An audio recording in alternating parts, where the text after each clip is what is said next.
Day 24 of the government shutdown, no end in sight, creating new concerns about everything from food safety to airport security. Good evening, everyone. I'm Katina Rankin. And I'm Richard Ransom. Tonight, some Republican lawmakers are urging the president to declare a national emergency and build the border wall without congressional approval. But even the president admits that may not be legal and the courts could forbid it. Money would have to be diverted from other government programs, such as billions set aside for victims of natural disasters like hurricanes and wildfires. There is a lot of emergency expenditures that are already in the queue. And I'd like the ability to compare, well, like, what's more of an emergency right now? I have the absolute legal right to call it, but I'm not looking to do that because this is too simple.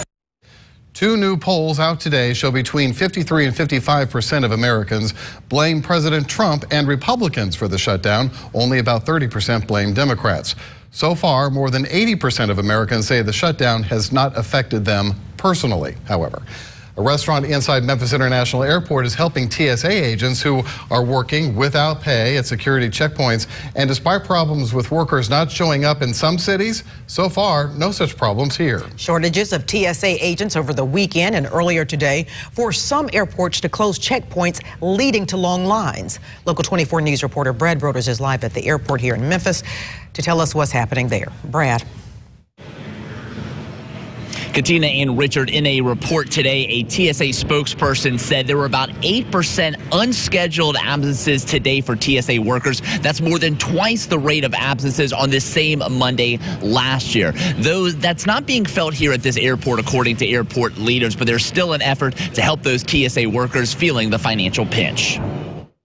I tell them, thank you for showing up to work. And James Cook took that appreciation one step further to TSA agents who eat lunch at Runway 91 Bar and Grill in the A Concourse. We're all one big MEM family. Until the federal government reopens, Cook is giving every TSA agent a 50% discount to say thanks to these workers forced to stay on the job but not get a paycheck. The look on someone's face, especially when they're still asked to be professional, they're still asked to come to work on time, still asked to keep us safe. So it's just something to show our gratitude. Certainly, it's not a normal situation for them. Glenn Thomas with Memphis International Airport sympathizes with the affected TSA workers, but said passengers are not impacted. We really haven't seen any impact to the wait times and security, so things have been operating normally, and we expect it to be that way for the foreseeable future. In the past 48 hours, airports in Houston, Miami, and Atlanta dealt with either long lines or temporary checkpoint closures.